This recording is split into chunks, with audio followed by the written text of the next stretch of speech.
On Syracuse Podcast, and we've got a couple things to talk about on the Locked On Syracuse Podcast. I think we've got a week's worth here on a Monday. I mean, huge game against Clemson, goes down to the wire. So many thoughts from that. That was way back on Friday. It feels like 3 weeks ago. Then Tommy DeVito, right before we start this podcast, declares he's in the transfer portal. There's this 44 drama. Malik Brown commits. There's a lot to get to on the Coach O's on the way out, too. I mean, like, everything's flying right now. I can't keep track of all of it, but we're going to get to it right now on the Locked On Syracuse podcast.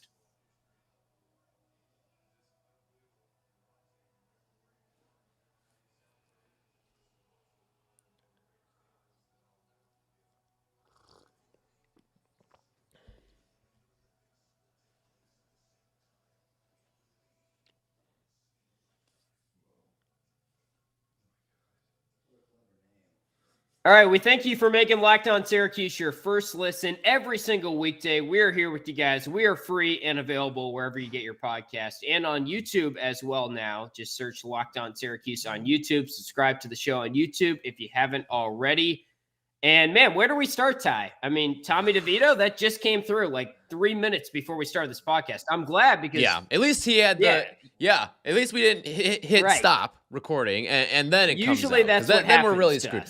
Right. Exactly. That's happened a time or 2 or 3, probably more like 10 to us. But, I mean, I think we have to start with DeVito because everything that happened I think the Clemson game was the straw that broke the camel's back here, right? When you look at how that transpired, how poorly Syracuse played at quarterback, and really just the lack of faith in the offense and the quarterback position by the coaching staff, I think that was all DeVito needed to see. If I wasn't getting into this game, I'm not playing in any game this year, barring some sort of injury. Yeah, which it's pretty amazing. I mean, I guess it's not that surprising that he makes this decision mid-season because, you know, he's doing what's best for him, and that makes sense right now for him to go somewhere else. I'm very curious to see where he lands, which I guess is a whole nother topic that we can discuss later on this week on the podcast. But now Jacoby and Morgan is probably your backup, which is a pretty vital role. I imagine, when you consider how much Garrett Schrader is taking hits and how much Garrett Schrader is just under pressure back there. But yeah, I mean, it's sort of a bummer that this is how the Tommy DeVito era ends. And I will say I had no problem with Dino sort of riding with Schrader the other night, which I think you were sort of advocating for DeVito to come in the game at one point, right? Yeah. Well, let's be honest. When you've got Garrett Schrader as your quarterback, there's a clear limitation with what you want to do vertically in the passing game when you've got Garrett Schrader. And he goes out, and the reason why you want Garrett Schrader at quarterback is his ability to use his legs. Those avenues were not open in this game. He only ran the ball 7 times in the contest. And on top of that, I don't think it would have been the smart thing to have him run the football. I mean, did you see how quickly some of those gaps were closing, how fast that Clemson defense was? It was not a recipe for success. And I do have to a degree, tip my hat to Sterling Gilbert here for not going with more of the design quarterback runs. He didn't have a chance to have quarterback runs in this game. So I think it makes a lot of sense that you could have used DeVito in this game. If you were going to, you needed to throw the ball. If you told me, all right, Syracuse is going to throw the ball 37 times in this game, who do you want at quarterback? The answer to me is DeVito. And I don't think it's much of a contest. Yeah, I still have just seen, I think, too much of DeVito to really believe that he would have made a difference in that game. And that's just me. I mean, I totally agree that DeVito's a better passer in a vacuum than Schrader, and he probably was needed for that game a little bit more because Clemson did what every defense should do the rest of the season, which was stack the box, make sure that Sean Tucker isn't the guy that's single-handedly beating you, and say, hey, Garrett Schrader, can you throw a 10-yard slant? Can you throw a 15-yard out? Like these simple passes. And he couldn't execute them.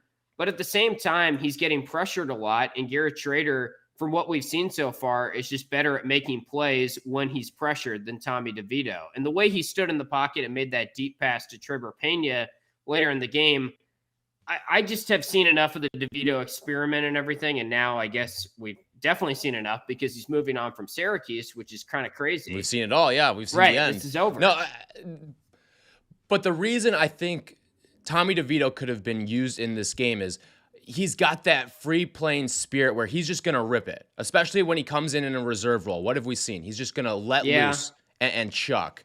And I think that's the only thing offensively. You needed a prayer offensively in that game. And I like my chances at a Tommy DeVito prayer a lot more than I do with a Garrett Schrader prayer when you're talking about moving the ball vertically down the field. Yeah, I don't know. we were texting about it during the game. Like, should they go to DeVito? Should they not? And I just feel like Schrader's the best bet for the rest of the season. Now, obviously, it's easy to say that because DeVito has moved on. But I just think what Schrader provides back there, it's the opposite of what DeVito provides, but it's better for a broken down offensive line against a team that is going to get to your offensive line a little bit more. And I don't know if they really would have made a difference. The thing is, that game kind of went according to script. And I think I saw a lot of talk on Twitter about how bad the offense was. And it's just a product of Clemson's defense is really good, right? Like we talked about that during the week. Mm-hmm. 14 points, I think, is the most in regulation that any team has scored tied for the most, on Clemson this year. So 2 touchdowns, you get a passing touchdown. They had only allowed 1 passing touchdown all season going into that game. I think a lot of fans were maybe not overreacting is the right word, but they were sort of taking the terrible offense and saying, man, this is brutal. Like, we need to go to DeVito. But it was just a product of actually facing a real defense. The rest of the ACC defenses, I think Schrader can be fine against. Clemson's defense, well, their offense was terrible in that game, and I think they have real problems on that side. Their defense is still a true Clemson defense. Championship level. Yep, championship level defense. And you saw it play out in that game right there. It was a championship level defense out there for Clemson, but it wasn't like the game couldn't have been had by Syracuse. And I just see if you had a just free chucking spirit out there, like you heard Mike Golick Jr. talk about it, the YOLO ball with Garrett Schrader. If you've got the YOLO ball of Schrader and the YOLO ball of DeVito, I like my chances of connecting on a few more deep shots with DeVito than I do with Schrader in that game. I mean, we saw the one, and it worked, the one to Pena, which ironically was right before or right after I had tweeted, I wouldn't mind seeing DeVito here.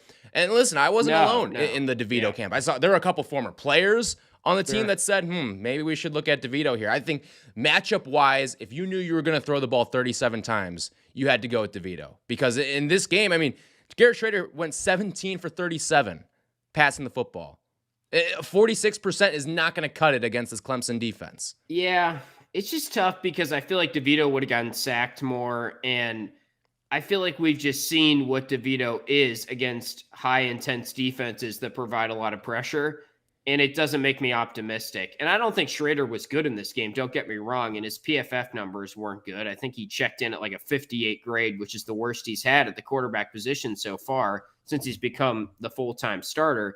But he still just provides a little bit of like ability to extend plays once the pressure comes in. But what does it matter if you're not completing passes?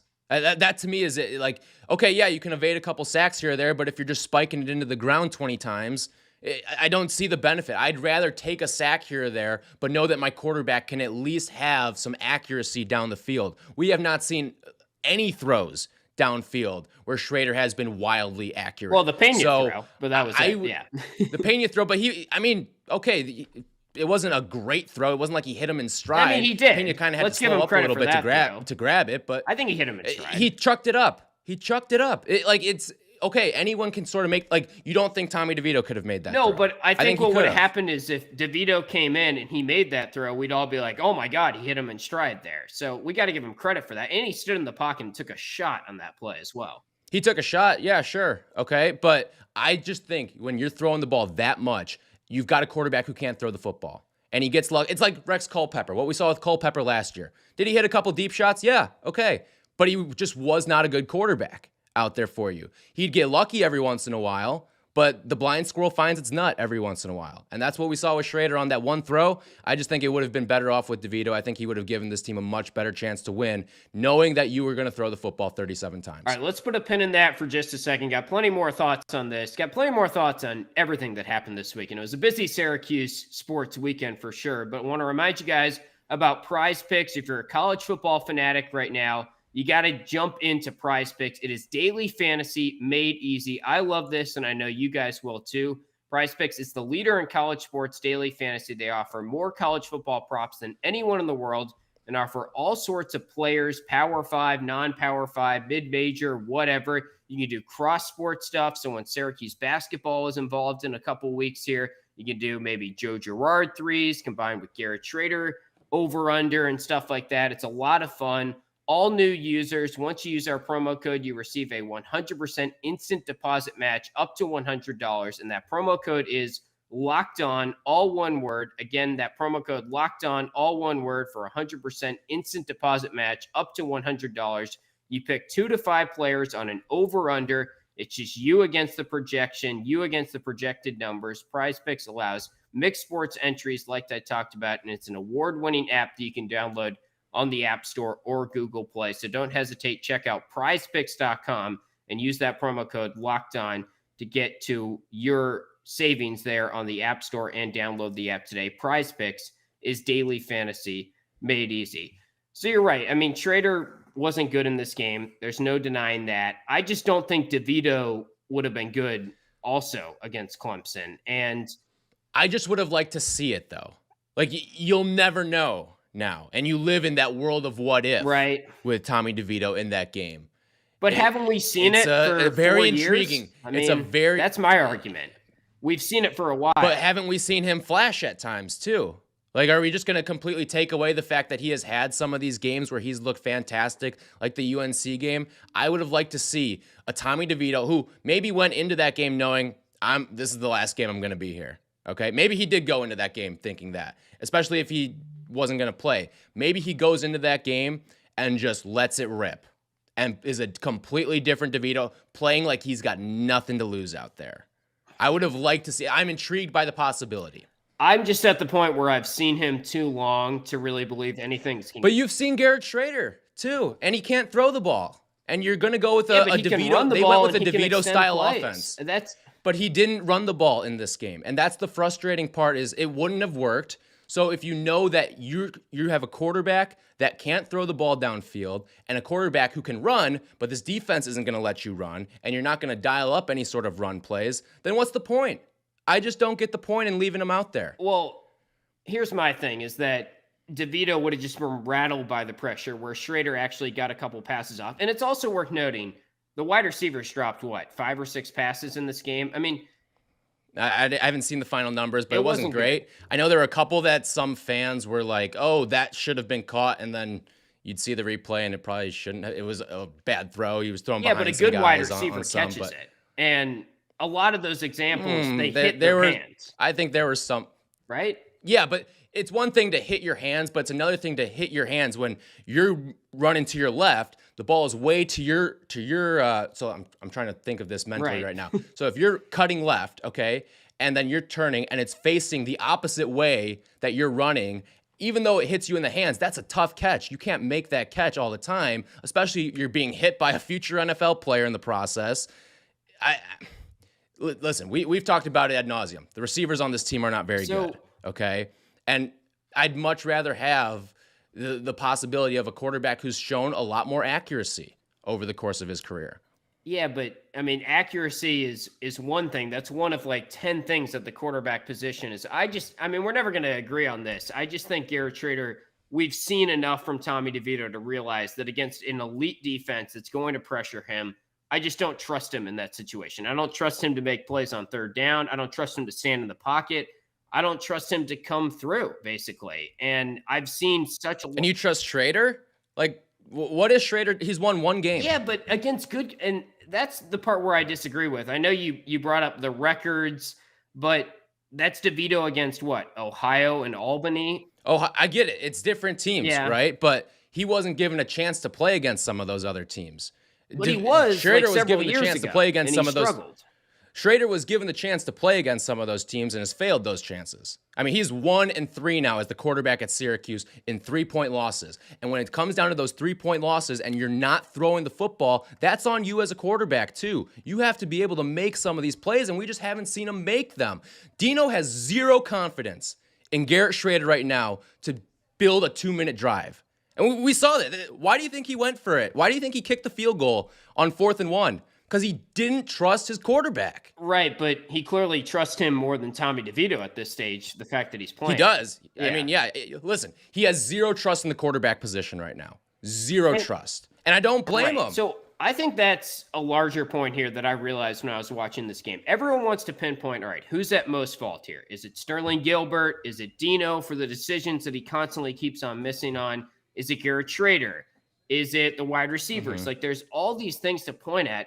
The fact of the matter is, all these things that I just named are below average. Sterling Gilbert's not doing a great job. I wouldn't even say below average. I'd say they're flat out bad. They're bad. You're just using like more blunt words than I would. You're sugarcoating it. So, and I totally agree. It's Dino has made bad decisions constantly. He's continuously whiffed, and we'll get into this fourth down decision in a little bit here.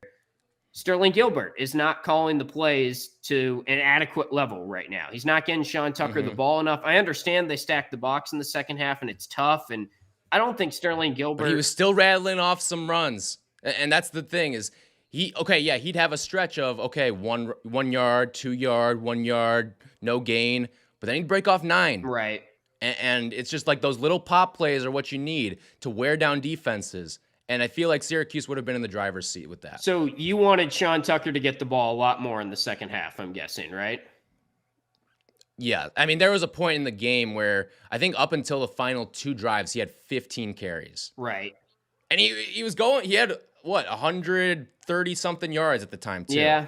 15, like, he was really carving through that defense. And I know he had the big, 50-something yard run. He had a 39-yard run. But he was still like, it felt like he was getting 5 or 6 on a good number of runs throughout that game. I felt like it was those 2 pop runs. And the thing with me that is really interesting is if we're going to do Sterling Gilbert didn't give the ball to Sean Tucker enough. There were a couple runs in this game where Sean Tucker didn't get touched for like 15 yards because Sterling Gilbert drawed up a good play.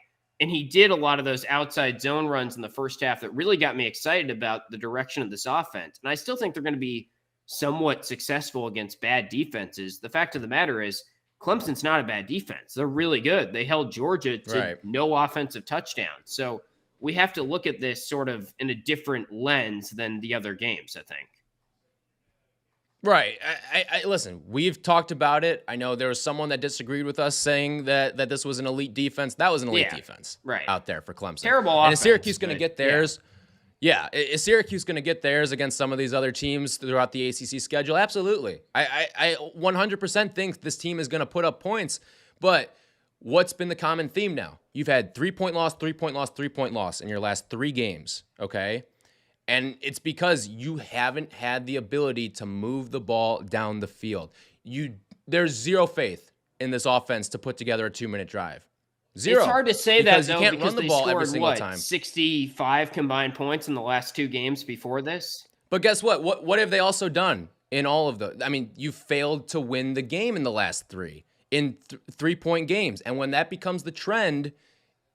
And it's because you're not throwing the football. Like, this is 2021 now, okay? You have to be able to throw the football. I know a bad quarterback when I see one, okay? Garrett Schrader is not a good quarterback. I've rooted Tommy for the DeVito Chicago Bears for all 24 years of my life. I know he's not, but he's a better thrower of the football. And that's what you needed in this game. I've watched the Chicago Bears for 24 years of my life, okay? I have a PhD in what a bad quarterback looks like. And Syracuse has a bunch of them on their roster. Okay, so I guess what you're arguing is for this specific Clemson game, DeVito would have been better. Okay. Yes. So I can kind of get behind that a little bit more. Like Schrader wasn't getting it done. Maybe you go to the pen. Maybe you bring out someone that can chuck it downfield. But once Schrader threw that pass to Pena, I was cool with riding with him. And also, they did. Well, I think you couldn't bench him after it. Like, you couldn't bench him after that. And I would have been curious to see. Let's say he misses on that throw. Okay, would Dino have gone to the bullpen? Would Tommy DeVito be in the transfer portal right now? We don't know. Yeah. I mean, legitimately. Because, if DeVito comes back and wins that game for Syracuse, all right, let's say there's some hypothetical world we live in, and he does, Schrader misses the Pena throw, DeVito comes in. Does Tommy DeVito start against Virginia Tech?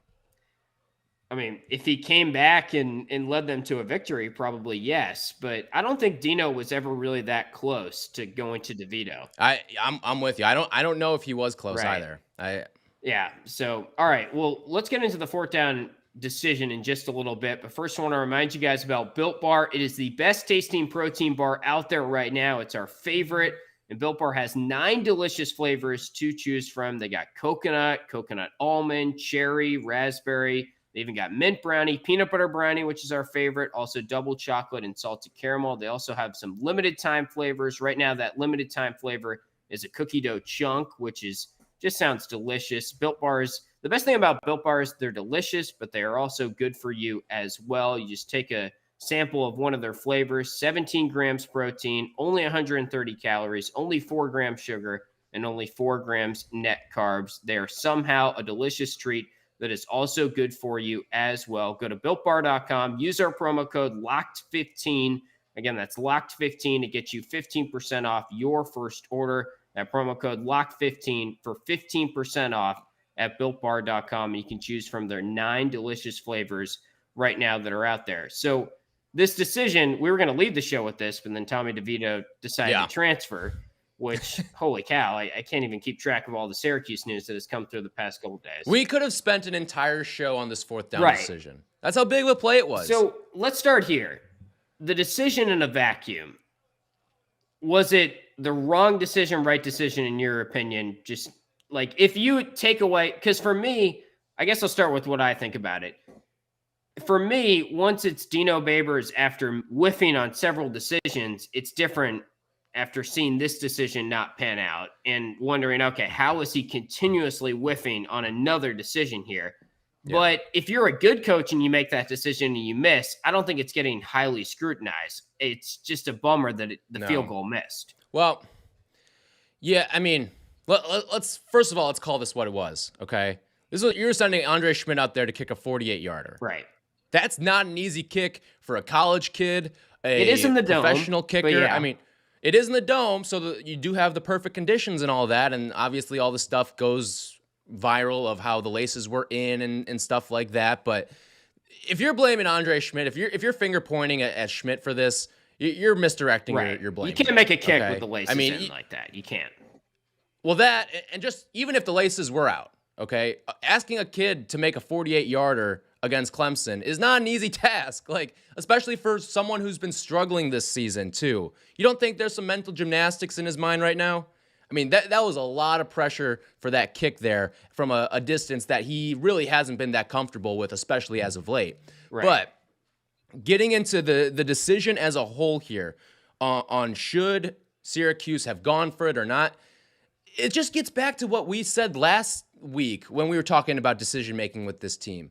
How is this the same coach that wanted to go for 2 against Wake Forest and try to win, and now he gets here and a chance to score a touchdown instead of play for a field goal and play for overtime against a team who's obviously superior to you? Right. I just don't get how that's the same person. I don't. Well, they had momentum, Ty. Some days he chooses aggression. Momentum. I mean, you want to talk about that too? Please. Holy hell! What was he saying after the game? That is the part when that I just heard makes that, no sense. Yeah. I mean, we had momentum, so we decided to kick the field goal. I get what he was saying in that he wanted to use that momentum to carry it into overtime. That there's no guarantee that bottles itself up and carries into overtime. Guess what? You had momentum at the end of that Wake Forest game. How'd that momentum work for you in overtime? It didn't. Right. And I'm done. I'm done with the decision making. I'm done with the offensive play calling. It's eaten my brain. It has eaten my brain to the point where I just don't understand how this is the same person that makes all these different decisions. Because it's like he wakes up one day on one side of the bed and he's saying, you know what? I woke up feeling dangerous today. I'm Baker Mayfield. I'm going to go for it. I'm going to be run and gun. I'm going to go out there and make reckless decision making. And then there's other days where he wakes up and is the most conservative football coach in the entire country. I don't get how this is the same guy, game in and game out, making these decisions. And the funny thing is the timeout aspect of it, where he calls a timeout, because obviously like that just reeks of indecision, right? Because, and you can tell That's the thing with Dino. He just doesn't process these decisions quick enough.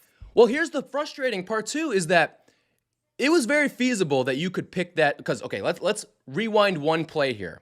3rd and 2, okay? You know it's a very real possibility that you're going to have to make a decision. You should have it in your mind. Like barring a holding penalty that sets you back 10 yards, false start, illegal formation, whatever. Something that sets you back yardage. Sean Tucker's not going to lose more than a yard or two there, right? Like in all reality, okay?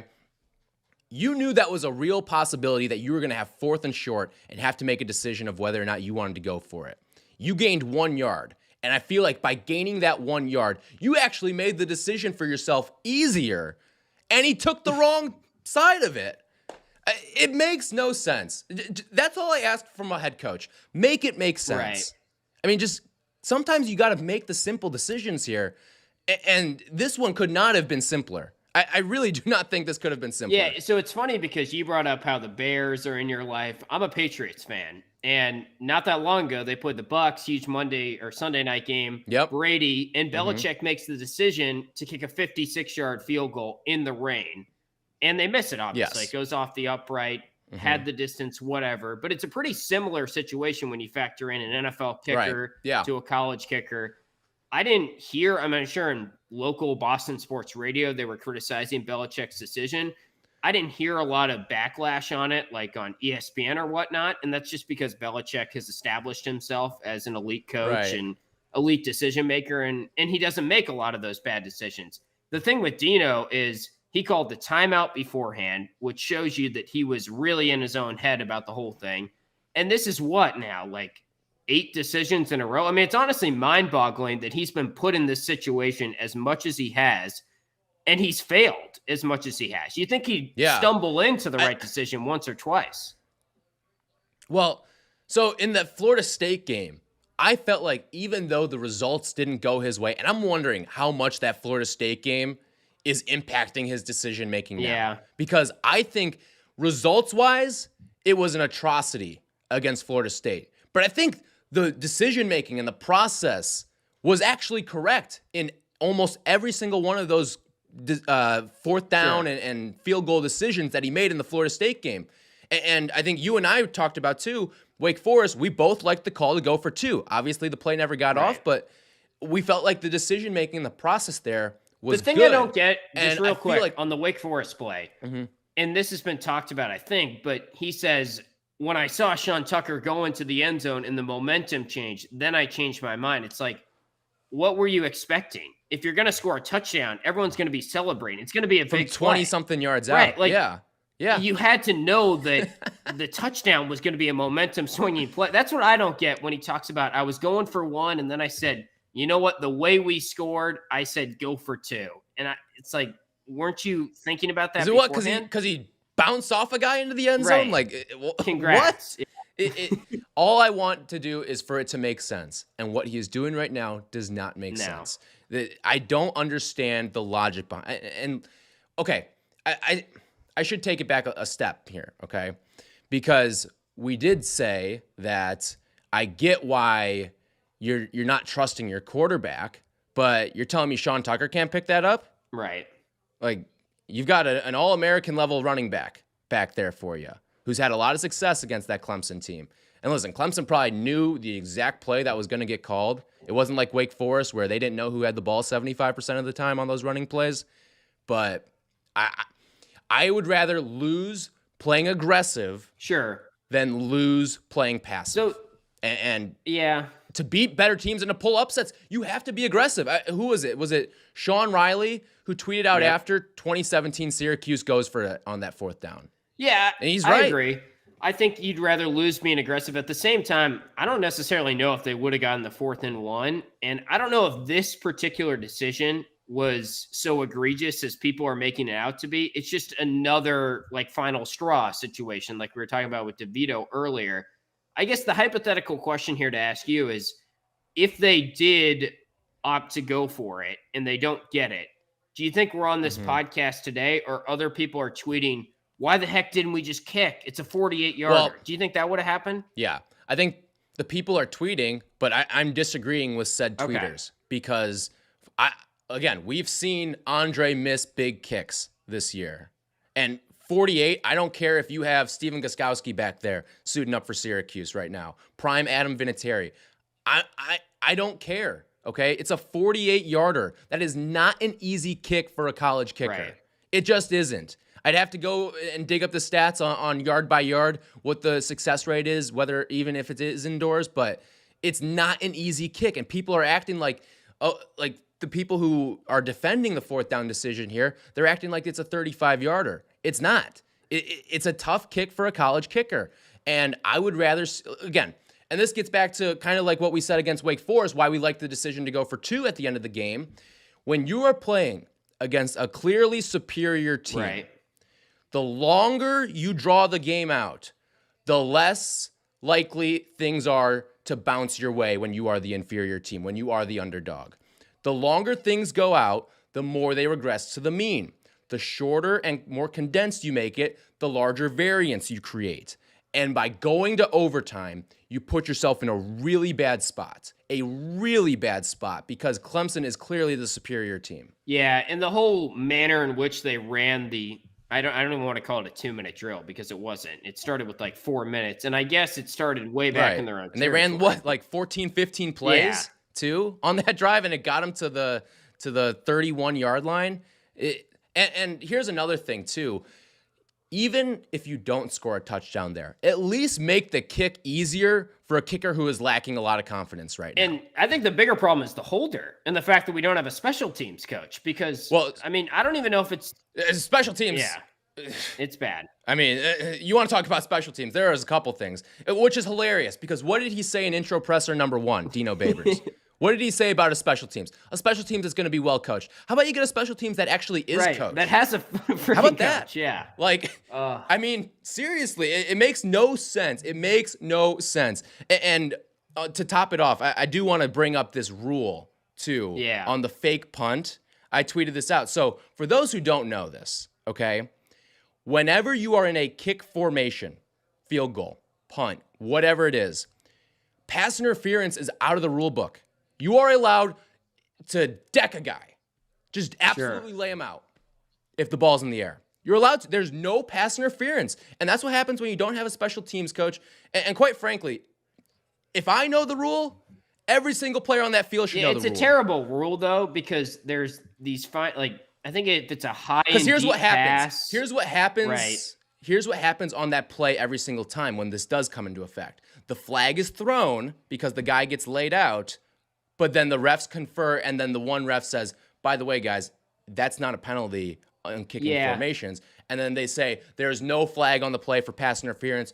You cannot have pass interference on a kicking formation play. And in fairness to Syracuse, it seemed like they were ready for the fake. They left their defense out there, and they still let it happen. And honestly, that was the best throw from any quarterback in the entire game. That throw from Will Spires. It was. It was a beautiful pass. So it's unfortunate. It really was. And that really swayed the game. Everything. But at the same time, that whole rule needs to be changed because how do you determine, was that a kicking formation? Was it not? Was that a high and deep pass? Was it not? It's just too much like white line stuff there that. Well, I think it all comes down to like the formations and stuff like that. I think it's a pretty cookie cutter rule. Yeah, but I think it has to be, in order for pass interference to be not allowed, basically, it has to be determined as not a high and deep pass. If it's a high and deep pass, then it's different.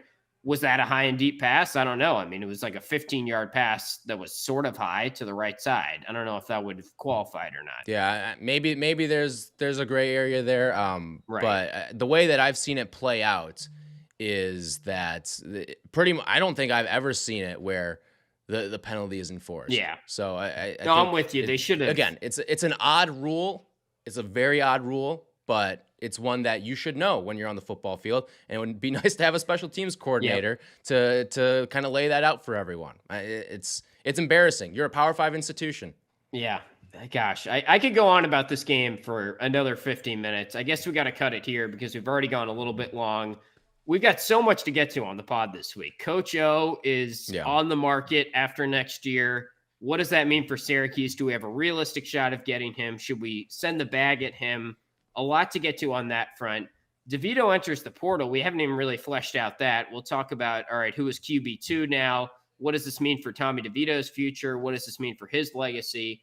Malik Brown committed over the weekend for Syracuse basketball. That's a huge topic we'll probably get to on tomorrow's show. I think we'll do 2 pods tomorrow. You up for that? We'll do it. Yeah. Let's do a double dip tomorrow. You're going to get it'll be like Le Batard. There's the local hour and then there's the national hours. You're going to get the basketball hour and then you're going to get the football hours. Yeah. And with our luck, something else will come up over the next couple of days, but we'll be here for you guys if it does. Who knows? Maybe Schrader enters the portal.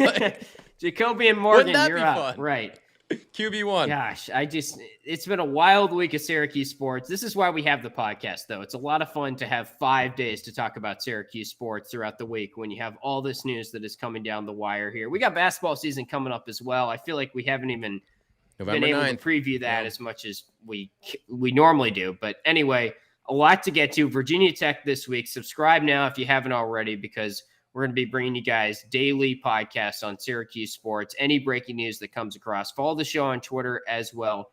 At @LO_Syracuse is our Twitter username there. And thanks for listening and making Locked On Syracuse your first listen every single weekday. Check out Locked On ACC if you haven't already. See where maybe Syracuse falls into the ACC power rankings this week. They are always giving you great podcasts there. Candace Cooper over on Locked On ACC, also there with you every single weekday. But thanks for listening. We'll be back with probably 2 podcasts tomorrow. And until then,